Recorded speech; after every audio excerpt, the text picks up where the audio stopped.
En el marco del bloque 2 del curso que realiza la ANSAFE para equipos directivos en convenio con la UNIPE, este bloque que aborda el tema de la escuela, la institucionalidad, gestión y normativas, para pensar también la conducción de las instituciones y las trayectorias escolares, tenemos el gusto y el honor de compartir esta disertación, esta charla con dos compañeros, un compañero y una compañera que históricamente han trabajado en AMSAFE, aportando todo su conocimiento jurídico, normativo, y que han sido parte de un equipo que históricamente viene trabajando en la formación de delegados, delegadas y de todos los compañeros y compañeras de la provincia de Santa Fe.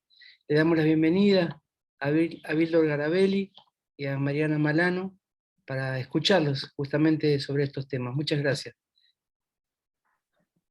Bueno, muy amable Miguel, muchas gracias por la invitación. Es muy interesante siempre abordar la normativa laboral, y en este caso la normativa laboral vigente, de los docentes de Santa Fe. Yo me voy a detener en el derecho colectivo de trabajo, que es el que dio o da origen a la normativa que después se aplica en forma individual en los distintos casos que se presentan en los conflictos diarios que se pueden presentar en AMSAFE, en las escuelas, etc.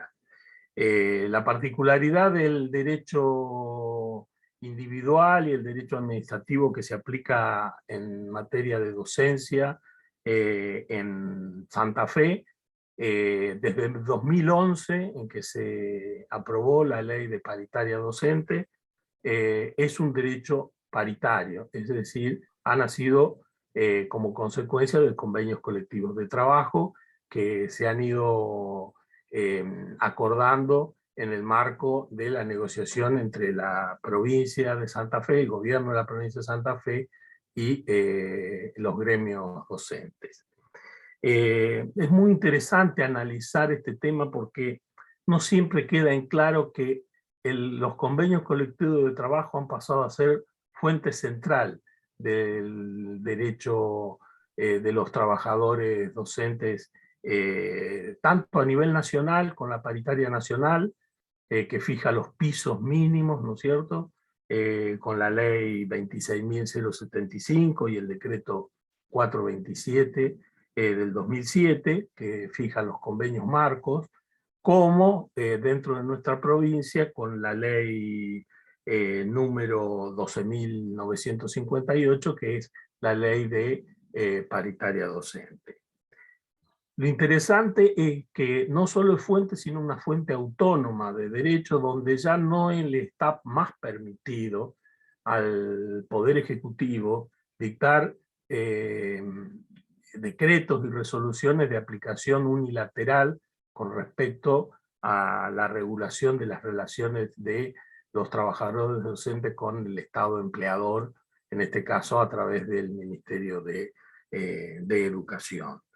En la actualidad, la mayoría de las normas, que luego va a explicar la doctora Malano, la mayoría de las normas son producto de esta negociación colectiva o están en camino a ser modificadas por la negociación colectiva. No ha sido fácil la aplicación de los convenios colectivos de trabajo porque llevó a una inercia que existe en los gobiernos en aplicarla en forma unilateral. En esta materia, más con las relaciones de los sindicatos con los estados, los sindicatos públicos, de empleados públicos, en este caso de docentes públicos, con el estado del empleador no ha sido fácil porque los estados venían acostumbrados a dictar normativas como un hecho del príncipe, de forma unilateral, e imponerlo, y lo máximo que quedaba a las delegaciones sindicales y a los sindicatos era negociar que el gobierno cambiara o no cambiara determinadas normativas. Por lo tanto, no ha sido fácil, Y hay gobiernos autoritarios, como lo hemos visto en el gobierno anterior, donde casi se negó a la aplicación se negó directamente la aplicación de la normativa. El gobierno anterior me refiero a nivel nacional. Y en nuestra provincia tampoco ha sido fácil la negociación colectiva, más que todo en materia salarial, obviamente, y en materia de condiciones de trabajo de los docentes, donde ha sido compleja, fundamentalmente en la época de la pandemia, donde hemos también logrado ver los límites que tenemos en esta materia y las necesidades de cambiar bastantes cosas en ese sentido. Esto siempre ha sido parte de la lucha de los gremios docentes para tratar de generar, ¿no es cierto?, ese ámbito paritario, que además es necesario tener en claro que no solamente debe servir para el dictado de la normativa vigente, sino también cuando se establecen problemas de interpretación de la norma, es necesario mantener y o generar comisiones paritarias de interpretación de la norma, como han tenido históricamente gremios de la actividad privada, y que en este caso se hace necesario llevarlo a la actividad docente. Más teniendo en cuenta todas las vertientes que existen dentro de la actividad docente, porque la actividad docente no sé si es más compleja o menos compleja que de otros empleados del Estado o trabajadores del Estado, pero tiene muchas vertientes porque uno interactúa con niños, con jóvenes, con adolescentes. Dentro de los docentes existen distintas, tenemos directivos, tenemos supervisores, trabajadores, docentes titulares, docentes, es decir, hay una cantidad de un universo muy amplio, ¿no es cierto?, en los casos en los cuales muchas veces la necesidad de la interpretación de la norma paritaria se hace necesaria, porque muchas veces los defectos de alguna norma se ven cuando la misma norma se ha puesto a caminar. Y me parece que en eso el trabajo de los docentes, de los trabajadores privados, teniendo comisiones permanentes de interpretación de las normas, me parece que es interesante y es algo que se viene trabajando, que en algunas cosas se da y en otras cosas se ha hecho más difícil el trabajo. Yo me voy a detener en dos normas particulares que son normas paritarias, que generan paritarias. Uno es la propia ley del convenio colectivo para trabajadores docentes de Santa Fe, y el otro, una ley que en materia de docentes no ha tenido la aplicación que tendría que tener y que es necesario retomarlo con mucha fuerza, y que, como decía antes, el advenimiento de la pandemia mostró las falencias que tenemos en ese sentido, que es el tema de la salud y seguridad de los trabajadores en las escuelas, que es la ley del Comité de Salud y Seguridad de los Trabajadores, la famosa ley conocida acá en Santa Fe como de los comités mixtos. En primer lugar, debo decir que la ley 12.958 fue importante porque fue una lucha de los trabajadores docentes en lograr esta ley particular de los docentes de Santa Fe. Ha habido muchas discusiones dentro del propio gremio. Yo fui uno de los que colaboré en la redacción de la norma y logramos sacarla, ¿no es cierto?, en el 2009, y fue un trabajo arduo en el cual encontramos, ¿no es cierto?, el apoyo de muchos sectores, y desde ese día yo considero que la democratización de las relaciones laborales con el gobierno de la provincia y con el Ministerio de Educación empezaron a transitar un nuevo camino, que no fue fácil. Justamente la ley de paritaria docente apunta fundamentalmente a regir la relación laboral existente entre el Estado, empleador, ¿no es cierto?, en este caso, y los docentes de la provincia de Santa Fe, públicos y privados. Nosotros nos vamos a referir a los públicos, porque somos un gremio, el gremio mayoritario y más representativo de la docencia santafesina en el ámbito público.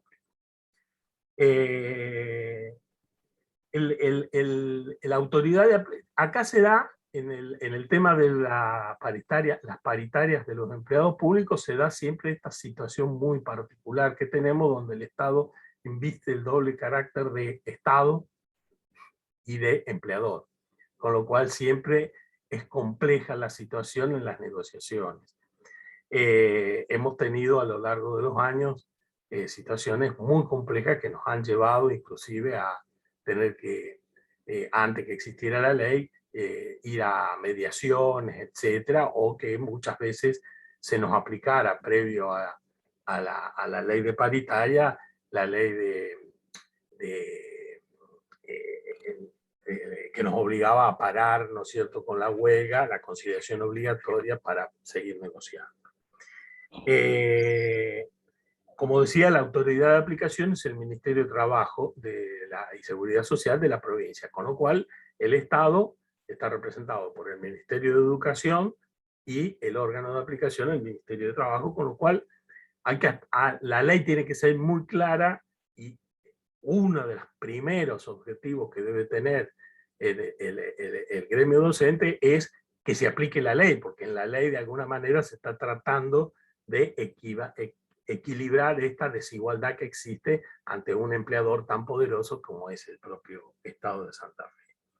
Lo importante es que las normas que se generan, de las cuales, como digo, va a hablar la doctora Malano después, todas esas normas tienen un carácter autónomo, es decir, no dependen de la legislatura, no dependen de otro poder, sino de la negociación de las partes, de la autocomposición de las partes, que es un principio básico del derecho colectivo del trabajo, de la autocomposición de las partes, donde ambas partes tienen que negociar y tratar, ¿no es cierto?, de llegar a acuerdos en ese sentido. El objeto central de la Ley de Convenciones Colectivas de Trabajo, y en esto me voy a detener para leer algunos puntos, no quiero apelar a mi memoria, que ya a esta altura puede fallar, pero es claramente establecer, en primer lugar, regular las características y las particularidades de la relación laboral de los trabajadores de la educación de la provincia. Es decir, que todas las características y las particularidades de esa relación laboral, ¿no es cierto?, debe ser reglada a través de las convenciones colectivas de trabajo. Es decir, ¿qué quiere decir esto? Que nada puede escaparse por los costados, y que el Estado pueda reglarlo con un decreto por fuera, ¿no es cierto?, de las paritarias, salvo que sea decretos de necesidad y urgencia, de verdadera necesidad y de verdadera urgencia, y no como un escape, ¿no es cierto?, hacia querer escapar de la norma paritaria. En segundo lugar, y este creo que es uno de los más claros y centrales, ¿qué incluye? ¿Cuál es el objeto? ¿Qué está incluyendo? Incluye dos aspectos centrales de toda relación laboral, que es las condiciones laborales y los salarios. Son dos temas centrales. El de los salarios es conocido públicamente porque obviamente es el que más se discute en los medios, en los bares, en las escuelas, en las asambleas, etc. El otro tema, el de las condiciones laborales, es un tema muy complejo, y que en la provincia de Santa Fe tratamos de elaborar a través de la paritaria docente. Es decir, y por desgracia, no siempre tenemos los objetivos o los resultados que nosotros preferiríamos, pero en ese sentido, el tema de las condiciones laborales es donde más cuesta sentarlo el Estado para debatir esos temas. ¿Por qué? Porque requieren, muchos de ellos, mucha inversión de parte del Estado, que es uno de los grandes temas, ¿no es cierto?, más allá del tema salarial. La inversión yo estaba releyendo recién materiales de la CETERA, donde establecía 12 puntos centrales de las condiciones laborales, pero cuestiones básicas como es el tema de la infraestructura, de la electricidad, del gas, de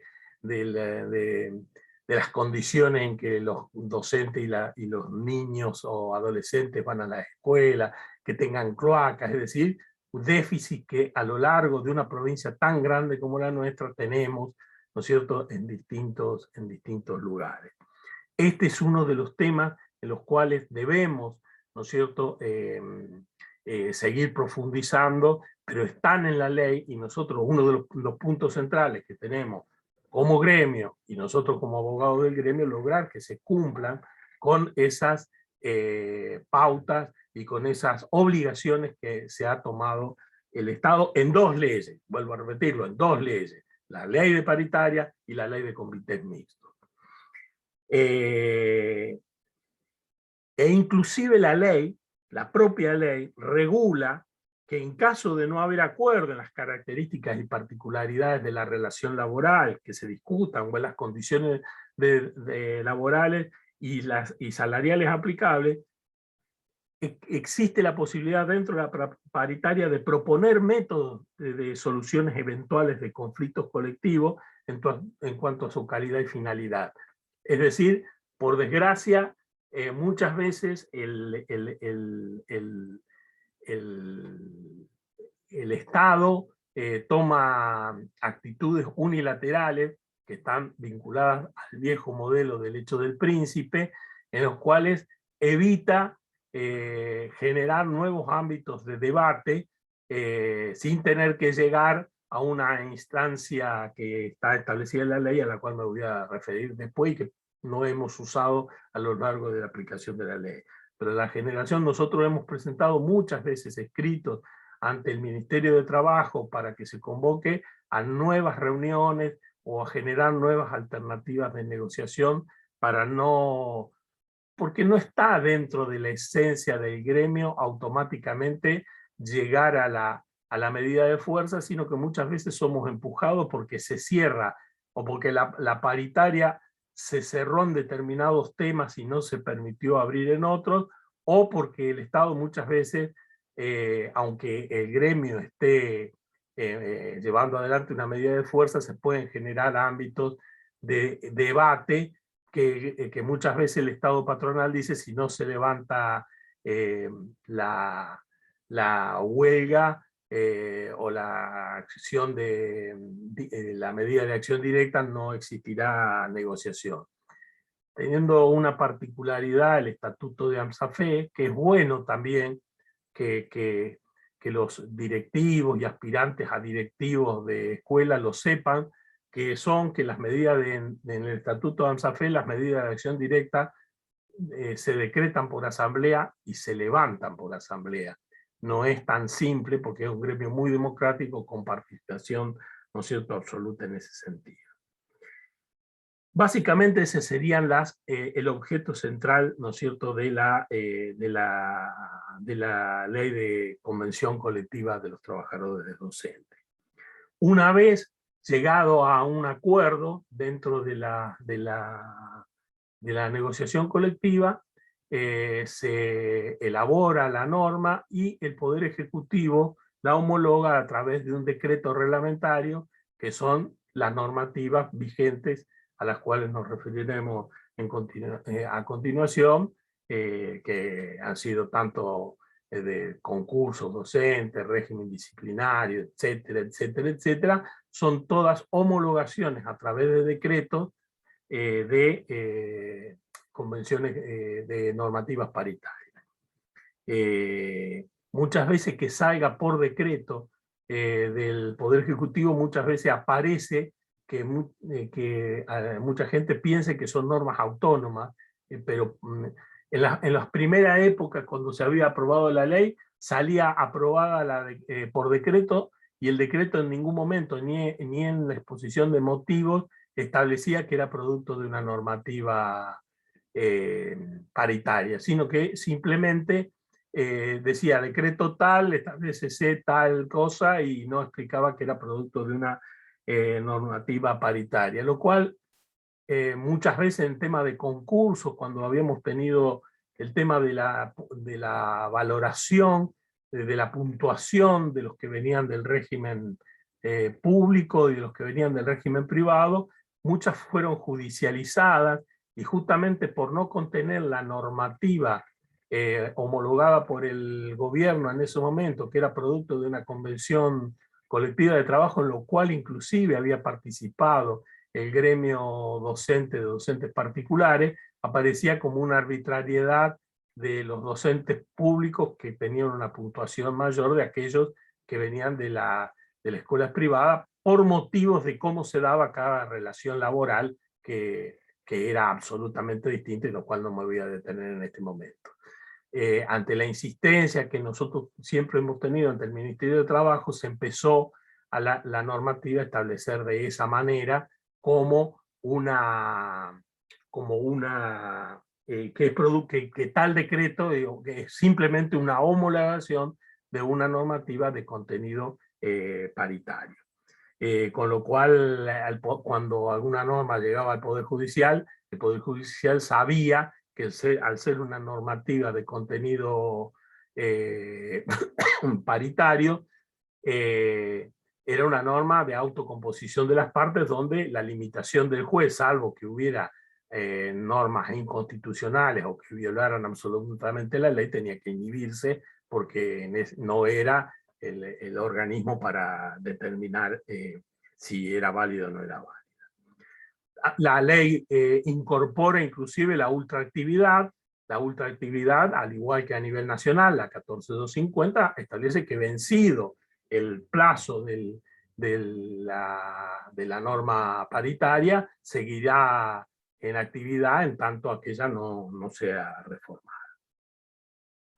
Y hay dos hechos que quiero destacar acá, que cambiaron la esencia del derecho que rige las relaciones entre el Estado empleador en materia docente y el de los trabajadores. Nuestra convención dice específicamente que la convención se interpretará desde el punto de vista de los principios centrales del derecho del trabajo. Esto es muy importante. ¿Por qué?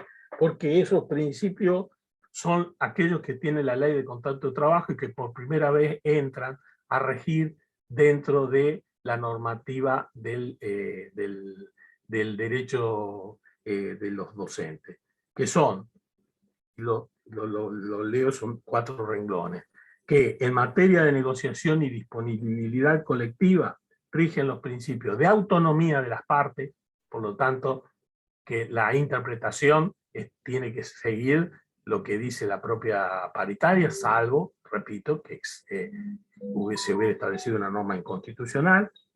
El principio de libertad de negociación, el principio de buena fe, el principio de justicia social, el principio de irrenunciabilidad de derechos, es decir, si una paritaria, los trabajadores aparecieran como renunciando a derechos, esa paritaria sería nula.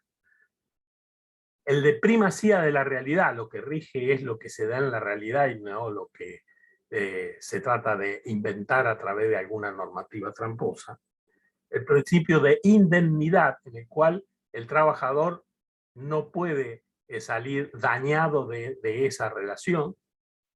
Y el principio fundamental del indubio pro operario, es decir, que en el caso de duda, la aplicación de la norma paritaria debe ser siempre teniendo en cuenta el principio de protección del trabajador. Esto es muy importante y los que hacemos derecho colectivo y nos ha tocado pelearnos fundamentalmente con ambos ministerios, es que les es muy difícil a aquellos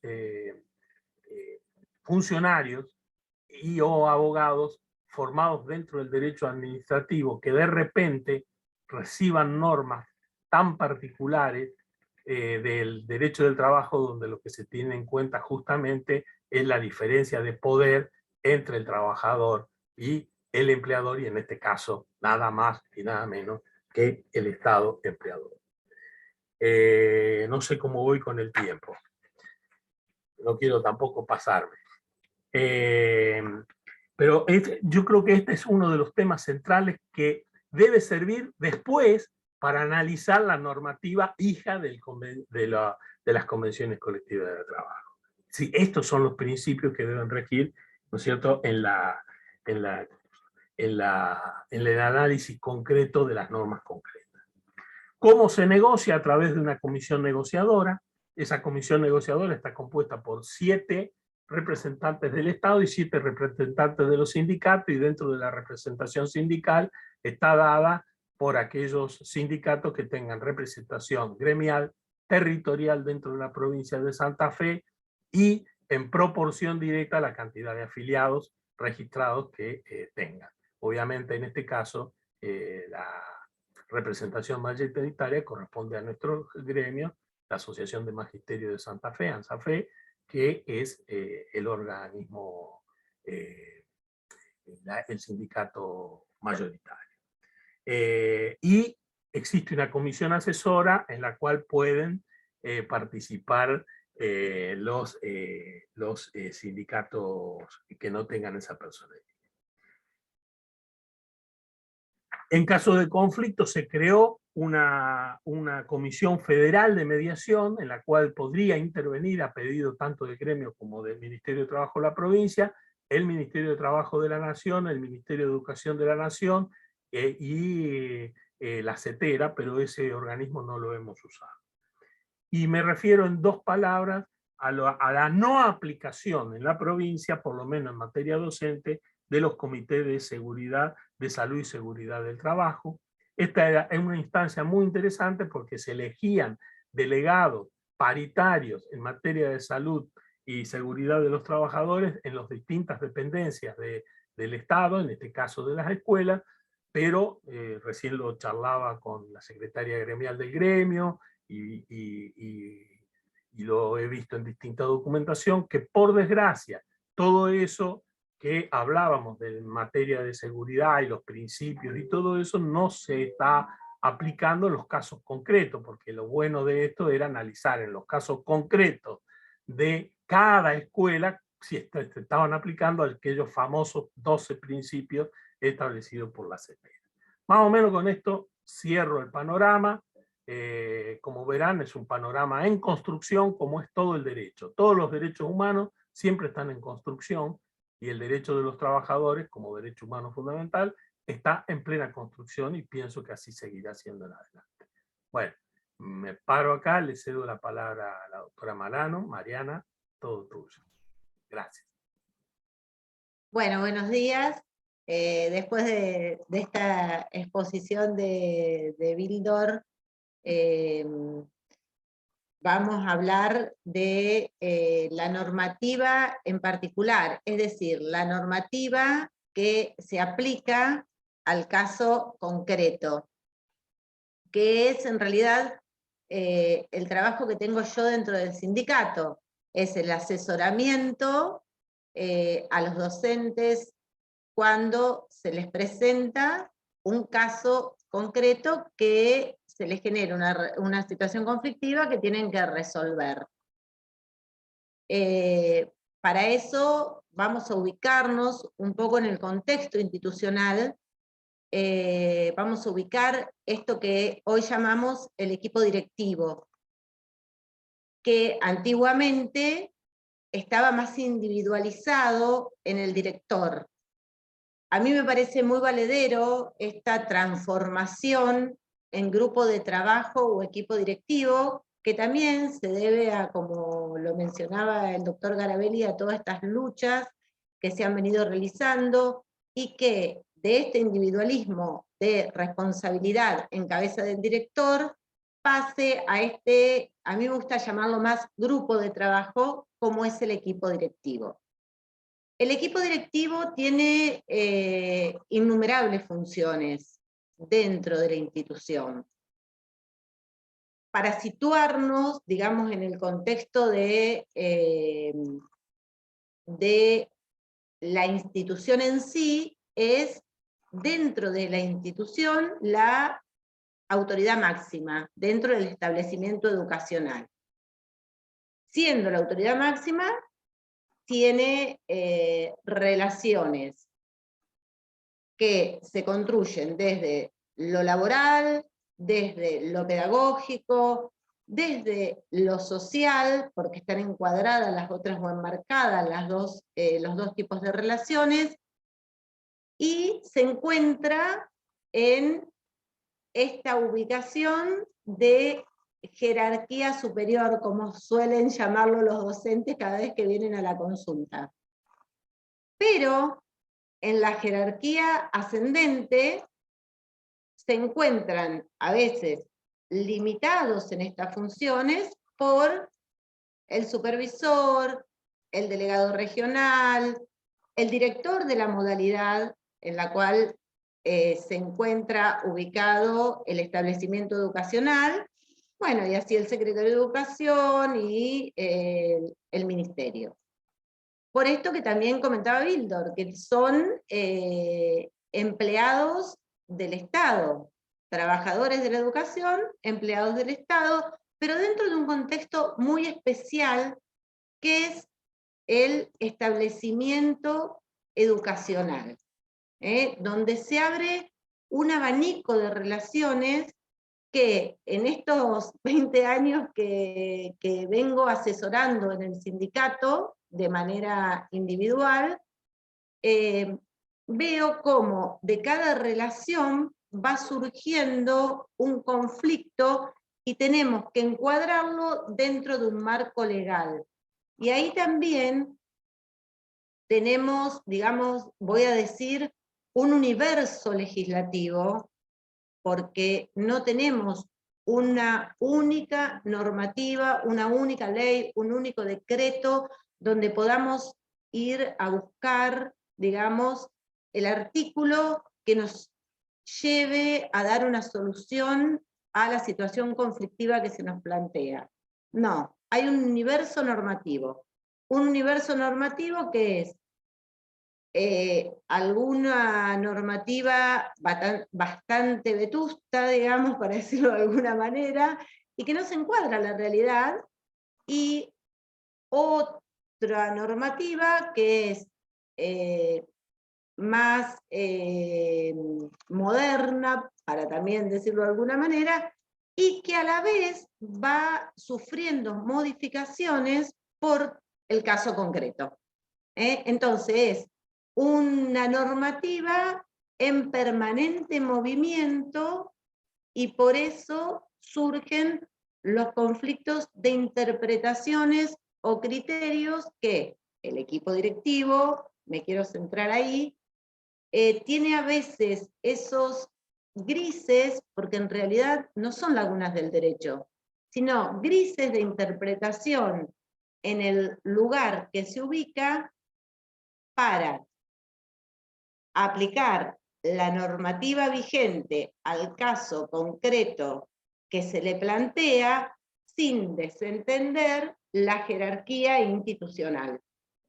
Entonces, ahí yo quisiera ubicar al equipo directivo. Bueno, la normativa, como dije, es amplia y es, digamos, no está unificada en un compendio. Pero yo voy a hablar de los decretos y la normativa más importante que yo creo que siempre tiene que manejar un equipo directivo. El decreto 456 del 86, se imaginarán que lo vamos a tener que rever en paritarias, porque sobre ese decreto surgen infinidad de conflictos de interpretación, hasta desde la interpretación que damos los asesores del sindicato, que por ahí no coincidimos con el Estado, que a la vez hace de, digamos, como dijo Bildor, patrón, y discutiremos las paritarias. El 3029 del 2012, que la verdad que vino a solucionar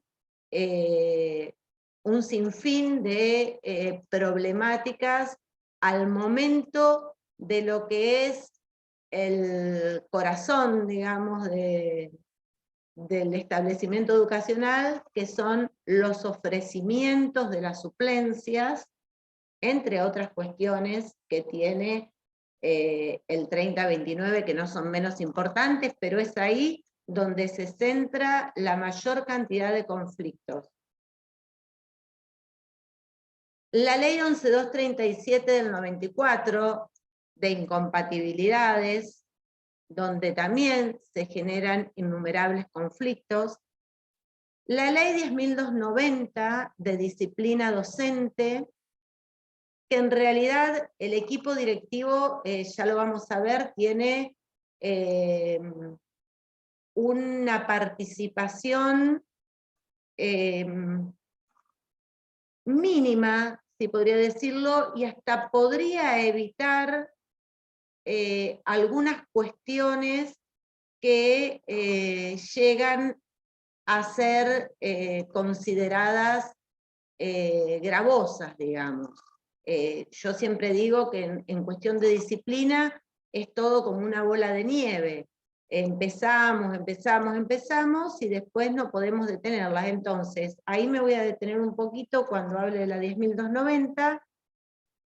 Y dentro de esta normativa, dado que estamos dentro del derecho administrativo, este derecho llamado derecho docente es derecho administrativo porque el equipo directivo actúa y dicta actos administrativos permanentemente. Eso también vale aclararlo porque comúnmente en las consultas de los equipos directivos, y yo no hice ningún acto administrativo, no dicté ningún administrativo, permanentemente un ofrecimiento es un acto administrativo. Entonces, permanentemente están ejecutando y están dictando actos administrativos. Y dentro de este marco tenemos el decreto 4174 del 2015.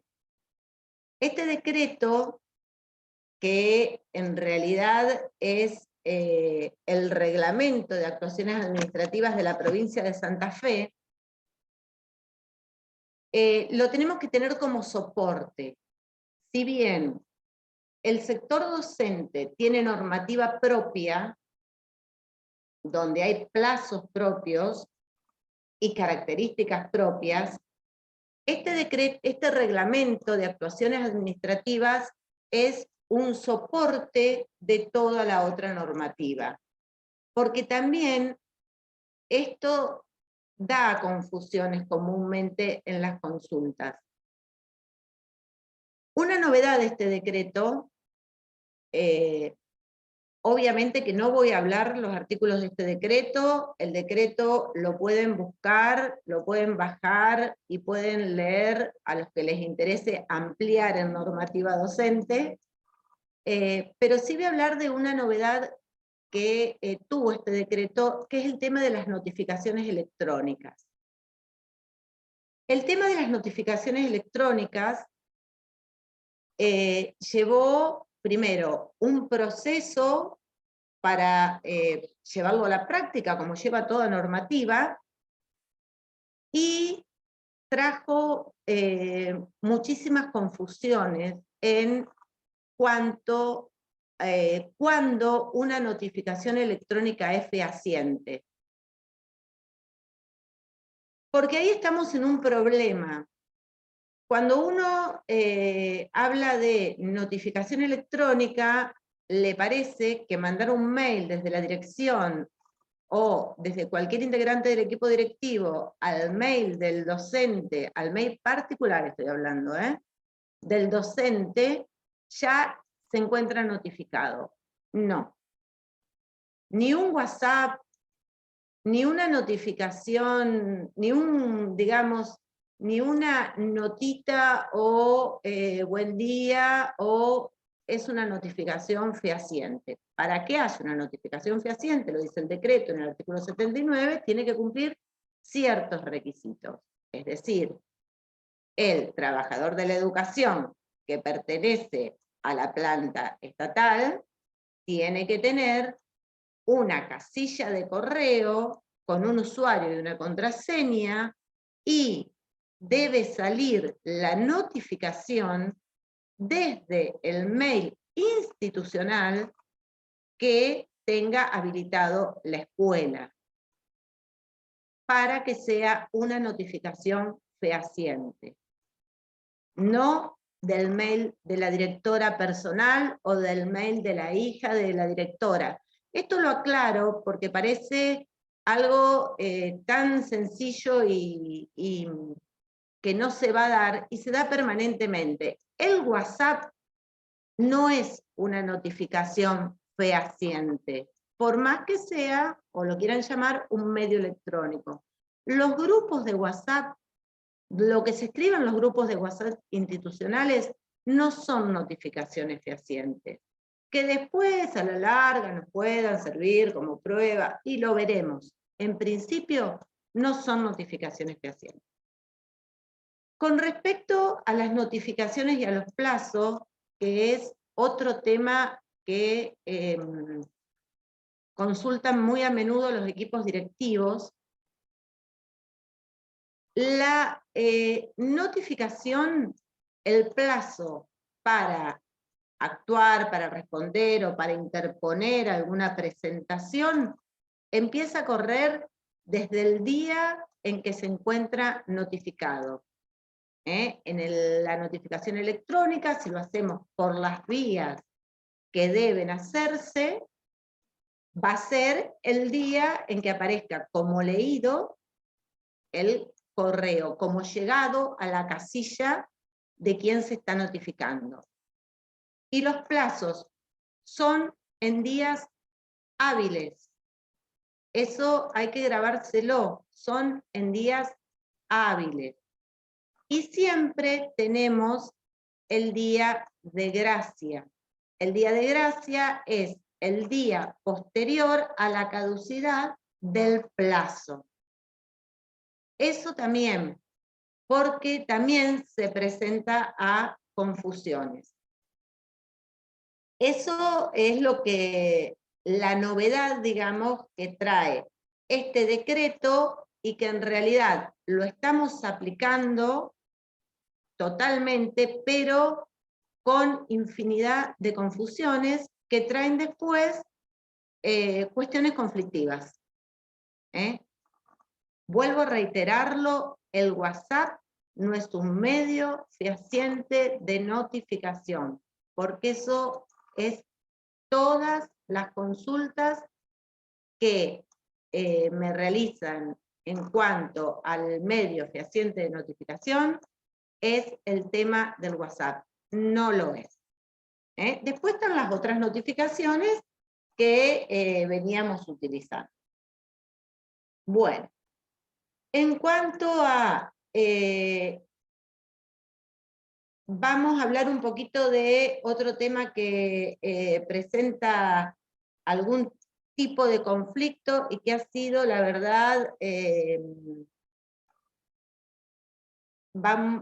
que presenta muchos menos conflictos que los que llevaba que los que traía con el decreto anterior, que era el 4720, a partir del decreto 3029 del 2012, que también viene de una lucha sindical, que yo también participé y estuve presente cuando se dicta el decreto 3029, que lo que se intentó hacer es una unificación de la reglamentación de la carrera docente. Muy importante para los equipos directivos, la carrera docente, porque en realidad el llegar a ser director o vicedirector de una institución va de la mano con el derecho a la carrera docente, y con el recorrido que hayan hecho dentro de los distintos espacios que pudieran ocupar en los establecimientos educacionales. que no tiene que ver con la estabilidad, porque ahí también se presentan algunas confusiones. La estabilidad laboral se adquiere con la titularización, porque mientras venimos desarrollando una carrera docente, mientras los compañeros y las compañeras vienen reemplazando, ocupando interinatos, entrando y saliendo del sistema, como yo digo, en más de una oportunidad, vienen haciendo la carrera docente. ¿Cuándo adquieren estabilidad? Al momento de titularizar.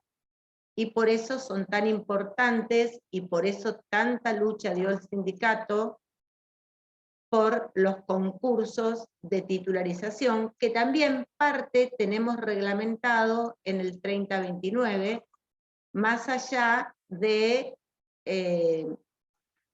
lo que cada resolución de concurso disponga para el concurso en sí. Bueno, este 3029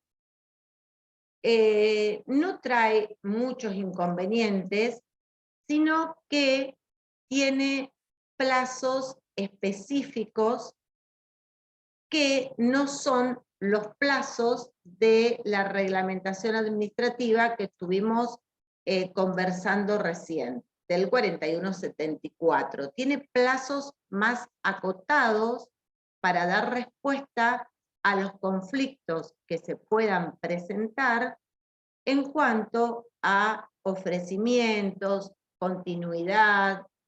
Entonces, ahí hay un problema también que se suele presentar. ¿Cuál es el plazo que vamos a tomar para dar respuesta a un conflicto que se presente en cuanto a un ofrecimiento? En primer lugar, tenemos que tener muy en claro que el ofrecimiento de suplencias lo hace dentro del establecimiento educacional el equipo directivo. Es el responsable de todos los ofrecimientos. ¿Puede delegar esa función como pasa por usos y costumbres, porque comúnmente es así, en otro personal de la institución? Sí, pero ¿quién es el responsable? El equipo directivo. Después, al momento del conflicto, no puede desconocer el error o no de ese ofrecimiento, porque es el que va a tener que dar respuesta si surge algún inconveniente con ese ofrecimiento que se realizó. Entonces, el equipo directivo es el responsable y el que tiene que realizar los ofrecimientos. ¿Cómo? Sabido es que por escalafón, respetando un escalafón que deviene de una junta de escalafonamiento. ¿Cuándo se presenta el conflicto? ¿Cuándo se les presenta, digamos, el problema comúnmente a los equipos directivos en los plazos? Por ejemplo, tomemos un caso que es el ofrecimiento telefónico, que es el caso más conflictivo. ¿El ofrecimiento telefónico se puede hacer? Sí, se puede hacer, pero tiene ciertos requisitos. Están en el artículo 24 del 23 y 24 del 3029. Yo no se los voy a leer porque el tiempo es medio acotado. Lo pueden realizar siempre y cuando se realice con los requisitos que dice el articulado. ¿Y qué pasa con el ofrecimiento telefónico? O a quien se llama no atendió, o a quien se llama estaba ocupado, o por X motivos no escuchó su celular porque puede haber estado desempeñándose en otro establecimiento. Entonces, puede reclamarlo. Sí, puede reclamarlo. ¿Dentro de qué término? Del término de 5 días. Y ahí acotamos el término que tiene el Reglamento General de la Administración Pública. ¿En cuánto tiene que dar la respuesta el director? En 24 horas. ¿Está? Y ahí viene la pregunta, a veces que surge antes del reclamo, cuando el equipo directivo se da cuenta de que saltó alguien del escalafón, como suelen llamar. Es decir, como estaban haciendo un llamado telefónico y tenían que buscar sí o sí un suplente para el día siguiente o para el mismo día, se les pasó llamar a alguien del escalafón, o porque no encontraron su teléfono, o porque se dividieron el trabajo. No importan los motivos. ¿Cuál es la pregunta frecuente? Si el equipo directivo, si nos dimos cuenta que cometimos un error material involuntario, como decimos siempre, y no seguimos la continuidad del escalafón, ¿podemos, antes de que la docente nos presente el reclamo, volver para atrás, como dicen comúnmente, y ofrecer nuevamente a quien corresponda? Sí. Eso está absolutamente permitido. Si bien no lo dice exactamente así el decreto que manejamos, es lo que se llama el principio de autotutela. ¿Qué pasa? Se dan cuenta que hubo un error en el ofrecimiento, vuelven para atrás, como dicen, es decir, vuelven de oficio sobre el propio acto administrativo, que es el ofrecimiento, y corrigen, como comúnmente decimos, el error. Y llaman a quien, por orden escalafonario, hubiera correspondido. Comúnmente se hace en el momento y hay algunos requisitos que no se tienen en cuenta, porque en realidad hay que dar aviso a jurídica para que tome conocimiento de esta situación. Jurídica, cuando hablamos de jurídica, no hablamos de jurídica del Ministerio de Educación, armar un expediente, no. Hay un equipo jurídico dentro de las regionales, donde se encuentran los supervisores. Entonces se puede dar aviso al supervisor por si después entra un recurso o un reclamo administrativo por esa, digamos, esa actuación de oficio. Pero hay un instrumento fundamental que tienen los equipos directivos y que a veces no lo utilizan con la validez que tienen, que es el acta.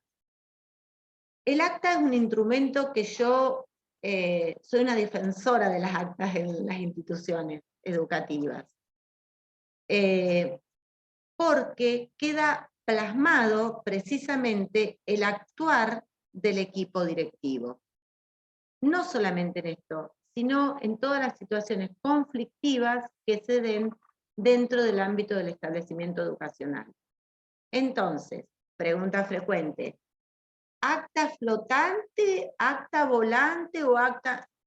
El acta del libro de acta para estos casos. Todo lo que tenga que ver con una situación conflictiva donde estemos vulnerando derechos y digamos, tengamos que corregir un error porque no seguimos los lineamientos de la normativa, lo tenemos que hacer en el acta del libro de acta.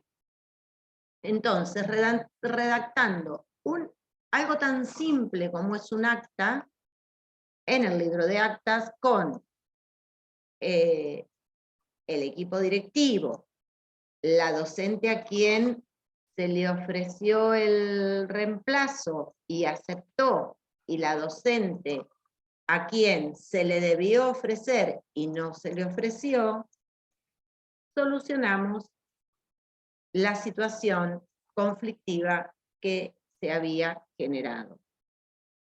Por eso yo digo siempre cuando estamos en la consulta, que no es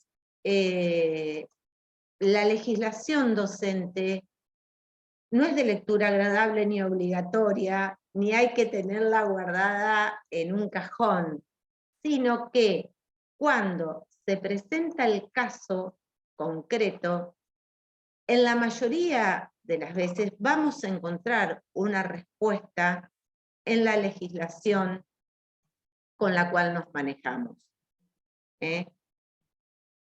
Vamos a seguir con el mismo ejemplo para tomar otra normativa, que también la menciona el 3029 en uno de sus artículos, que es la 11237, que es la normativa de incompatibilidad. A lo mejor esta docente a la cual no se le había hecho el llamado por teléfono, se encuentra incompatible para tomar el cargo que ese equipo directivo estaba ofreciendo. Entonces, acá aparece la 11237 del año 94, que parece ser así como un monstruo para los equipos directivos. No. Hay algo que es fundamental, la declaración jurada. Los docentes deben presentar una declaración jurada donde están plasmados los cargos, las horas y las funciones que tengan. Entonces, si se encuentra incompatible para tomar un nuevo cargo u horas por horario, no hay manera de que lo pueda tomar porque, como yo digo, nadie puede estar en dos lugares al mismo tiempo. Después sí están los acuerdos del establecimiento educacional en cuanto a los horarios y a las cuestiones pedagógicas. Pero en principio, nadie puede tomar un cargo que le genere una incompatibilidad horaria. Y en el 3029 tenemos un artículo que nos especifica cuándo puede dejar un cargo o renunciar a un cargo para tomar otro si se da esta situación. La otra incompatibilidad es la de acumulación de cargos, que es muy simple y todos los equipos directivos la manejan. Y la otra incompatibilidad que se presenta a menudo es la funcional, que es la dada por la jerarquía, que también puede, digamos, ser más defendida, para decirlo de alguna manera. Pero la horaria, no. La incompatibilidad horaria es indefendible, como les digo yo, cuando vienen a la consulta. Aparte de una declaración jurada. Bueno, otra cuestión que también nos lleva el 3029, o que otra normativa que menciona el 3029, esto para que vean este universo normativo que hay dentro de lo que llamamos el derecho docente, que a la vez está dentro del derecho administrativo, es la ley de disciplina. En cuanto a la función del equipo directivo y la ley de disciplina, yo creo que lo que tiene que quedar muy claro es el artículo 4, que habla o que enumera las causas de las sanciones, y la parte del articulado donde enumera las sanciones en sí. ¿Cuál es la única sanción que puede aplicar el equipo directivo sin sumario previo? El apercibimiento. ¿Qué es el apercibimiento?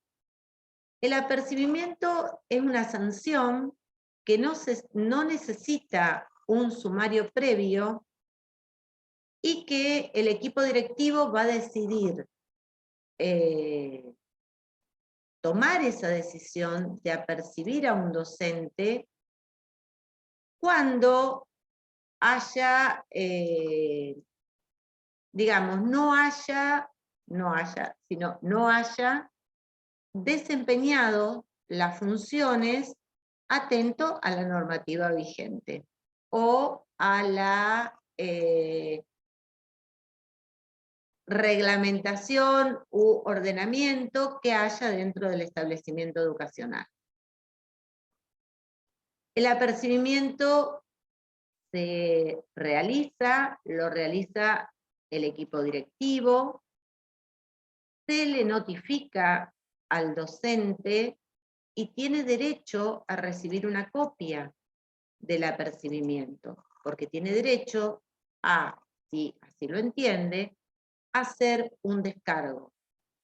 Por lo general, en la mayoría de los casos, los equipos directivos aperciben y no sé por qué motivo no quieren entregar copia.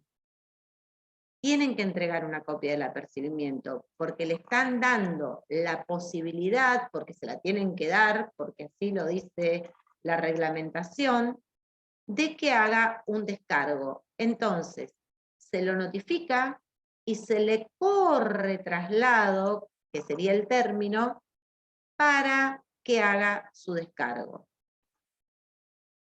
Si el docente entiende que no tiene que hacer ningún descargo y acepta el apercibimiento, como pasa en muchas oportunidades, ese apercibimiento va al legajo del docente. Si el docente hace un descargo y contradice en todo o en parte el apercibimiento, le vamos a dar intervención a la vía jerárquica superior, que es el supervisor, porque ya el equipo directivo y el docente se encuentran ambos en una situación conflictiva. Entonces, el equipo directivo ya no puede resolver, tiene que elevarlo a la autoridad superior para que se aboque o entienda en esta situación conflictiva que se dio ahora sí entre partes.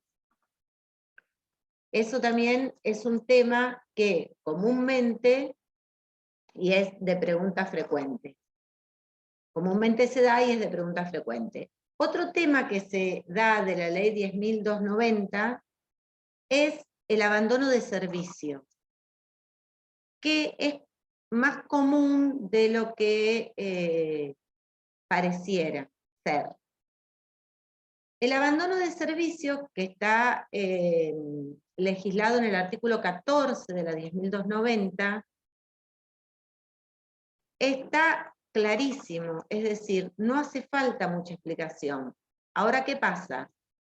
Los establecimientos educacionales son con grandes familias, entonces cuando el docente se comienza a ausentar y no justifica esa ausencia ni retorna al establecimiento, se produce esta situación que es más interpersonal que legal de qué hacemos con este docente que se está ausentando y no está justificando. Nada, hay que aplicar la ley, y la ley es clara. Si un docente, yo no lo estoy leyendo, se ausenta del establecimiento durante 3 días hábiles, no justifica ni vuelve a presentarse al 4º día, se lo debe intimar, o para que justifique, o para que se presente. Si no lo hace, dentro de las 72 horas, se va a dar aviso a la autoridad superior, que es el supervisor, y luego va a tener un proceso para determinar qué se va a hacer, en este caso, con este docente. No puede el director tomar una decisión arbitraria de echarlo de la institución, ni puede esperar hasta que el docente decida volver a trabajar o a justificar las inasistencias. Está clarísimo en el artículo 14 de la ley. Hay infinidad de reglamentación más y de normativa más. Yo fui tocando los puntos que a mí me parecieron más importantes, atento a las consultas que se van dando más frecuentemente, y en esto del actuar del equipo directivo, y hasta dónde tiene responsabilidad, y hasta dónde tiene que actuar dentro del establecimiento educacional, y, como dicen, rendir cuentas a la jerarquía superior. En realidad no es un rendir cuentas, también debería ser un actuar en conjunto, porque el supervisor, que es el jerarca superior al equipo directivo, debería, en momentos de cuestiones de crisis institucionales, formar parte y abocarse, como decimos el término que usamos los abogados, a la situación conflictiva para darle una solución. Yo siempre apelo a la solución de los conflictos, a que podamos, dentro de los establecimientos educacionales, con la reglamentación vigente, tratar de darle solución al conflicto, que muchas veces tienen más que ver con cuestiones interpersonales que con cuestiones realmente legales, porque la ley es tan fría y estanca que es así, perjudica, ya lo sé, a algunos, beneficia a otros, pero lo dice la ley, es estanco. En cambio, el aditamento de las cuestiones interpersonales hace muchas veces que no podamos delimitar en el metro cuadrado el conflicto, y al salirse de esos márgenes se hace cada vez de más difícil solución, cuando la solución a lo mejor la podemos dar, como dice el 3029, en 24 horas, en más de una oportunidad. A veces sin siquiera venirme a visitar a mí al sindicato. Un decreto que no tienen que dejar de, ese sí, de leerlo, más allá de su antigüedad, es el 456 del 86. Ahí todavía no se hablaba de equipo directivo, sino se hablaba de personal directivo, y está individualizado cada uno de los integrantes. En realidad, ahí están funciones, obligaciones de cada uno de los integrantes del equipo directivo. Ese los invito a leerlo. No es divertido, como nada de la legislación, pero bueno, los invito a leerlo porque tiene algunos puntos muy importantes para tener en cuenta a la hora de presentarse situaciones conflictivas. De esto, digamos, esta charla, lo que quisiera que quede claro, digamos, es que tenemos un universo normativo. Dentro de ese universo normativo tenemos leyes, decretos, resoluciones de distintas épocas. que algunas no se ayornan a la época actual, pero que siguen existiendo y que tenemos que seguir aplicando. Entonces, al momento de que se les presente una situación conflictiva, que parece que no, pero las hay a cada instante dentro de los establecimientos educacionales, primero, sentido común.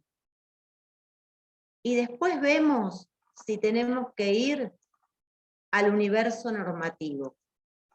Primero ubicamos cuál es la situación conflictiva, que es lo más difícil de hacer, objetivizar cuál es la situación conflictiva. Para eso son un equipo directivo, un grupo de trabajo, como me gusta a mí, y una vez ubicada, a lo mejor la pueden resolver con el conocimiento del universo normativo, sin siquiera tener que ir a un artículo particular de una norma específica. Y si no, ahí sí, ubicando la situación conflictiva, vamos al articulado de este universo normativo a ver cómo le podemos dar solución encuadrándola en la normativa vigente. Y algo que tiene que quedar muy claro, no pueden desconocer la normativa. Sí me lo pueden decir a mí en la consulta, no lo sabíamos, pero no pueden desconocer la normativa. Ni la normativa que tenemos un poquito más anticuada, ni la normativa actual. Porque aparte en el conocimiento de la normativa, cuando hablo de conocimiento, vuelvo a repetir, no hablo de que sepan el número, el artículo, en qué página está ubicada, porque la verdad que a veces ni yo lo sé, yo lo tengo acá todo anotado y disperso sobre el escritorio, y cuando van a la consulta saco la normativa aplicable, y la leo, y la vuelvo a interpretar. Entonces, pero teniendo un conocimiento de que para la solución de situaciones conflictivas en los ámbitos escolares hay una normativa que nos sostiene y que deviene de muchas luchas, por eso hay que aplicarla y hay que conocerla, les va a ser más fácil la resolución del problema. Y por otro lado, van a ayudar y colaborar en la modificación de aquella normativa, como el 456 del 86, que hoy no tiene respuesta o no da respuesta a tantos conflictos que se generan para los grupos de trabajos directivos. Bueno, yo creo que con esto voy cerrando. Quedaría muchísimo para hablar y para debatir, pero me interesaba que les quede claro esto de la conformación de los grupos de trabajos directivos o los equipos directivos, como lo llama la normativa, y dónde podían recurrir cuando se presenta el conflicto, y que tienen instrumentos muy importantes y que no son de uso frecuente, lamentablemente. Utilizando estos instrumentos con los que cuentan, pueden darle solución a estas situaciones de manera mucho más ágil, mucho más rápido de lo que a veces terminan dilatándose estas cuestiones conflictivas. Bueno, veo que Bildor está escuchando y muteado, así que le pido que se desmutee, así compartimos Muy bueno, muy Bueno, buena, muy explicativa. es- Muy explicativa. Sí, yo le ratificaría a los directivos y eso, que siempre cuando hagan la interpretación de todas las normas, sean anteriores o posteriores, siempre tengan en cuenta que pese a que es derecho administrativo, a partir de la ley de paritaria se han incorporado principios interpretativos, ¿no es cierto? Esta convivencia difícil que tiene el derecho laboral con el derecho administrativo, de la cual totalmente. nosotros tenemos que, de alguna manera, ayudar a facilitar, ¿no es cierto?, la interpretación en ese sentido. Pero no, muy bueno, me pareció muy bueno, creo que de alguna manera hemos hecho un pantallazo y espero que no se les haga muy largo a quienes tengan que ver este video y que no se les haga muy pesado en ese sentido. Así que bueno, No, por mi parte, nada sí, más. tal cual. Aparte, Bildor, en esto del diario, digamos, eso es a lo que iba, cómo se va generando derecho, es decir, que del caso concreto y de no encontrarle la solución en decretos que son realmente Vetustos. justos, podemos ir viendo la problemática que genera, obviamente se la presentamos al sindicato y se discute en paritaria, Exactamente. lo cual está muy claro. Muy claro, en ese sentido. Bueno, Bueno, Mariana, ha sido un placer compartir esto. Espero que sirva. igualmente, Bildor. Así que, bueno, Bueno, acá nos estamos despidiendo y ojalá nos volvamos a encontrar en algún otro momento. bueno, un saludo a todos.